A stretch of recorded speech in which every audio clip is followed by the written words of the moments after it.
Carlson goes for Todd'S Jugular. Fox News' Tucker Carlson took a pointed jab at MSNBC's Chuck Todd for his part in NBC's decision not to air a story by journalist Ronan Farrow that detailed sexual harassment charges against movie producer Harvey Weinstein. Farrow, whose piece on Weinstein was one of the major reasons Weinstein was eventually arrested, brought the piece to NBC, before taking it to where it was eventually published in The New Yorker. Carlson didn't reveal how he had ascertained the information that the Meet the Press moderator had been part of that decision. However, Todd's role as political director at NBC could contribute to Carlson's accusation. NBC gets the biggest scoop of the year and then kills it mysteriously. Of course, Chuck Todd knew. "What does he think of that?" said Carlson, who once hosted an MSNBC program.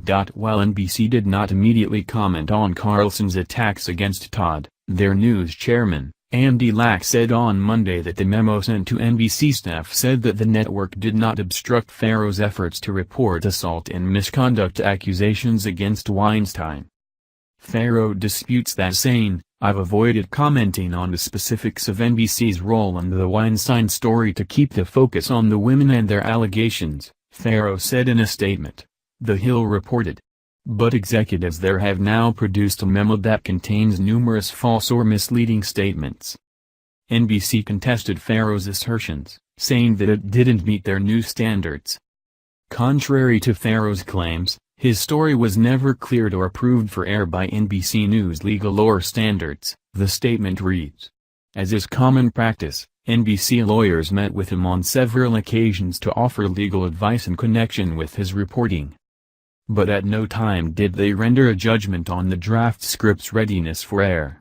While he was told by his editors that several elements of the draft script were technically reportable, he was consistently advised that, even taken together, they were not yet sufficient to air a story alleging serial sexual abuse by Harvey Weinstein without at least one victim or witness on the record. Precisely because the script was never ready for air, no one in the NBC News Standards department ever reviewed it. Carlson, however, doesn't believe it had to do with new standards as much as possible repercussions. Is squelching first-person accounts of sexual assault by powerful men consistent with Chuck Todd's view of journalism? Is it ethical? Did Chuck Todd ever complain about this inside the building at NBC? Why did he not quit over it? Or is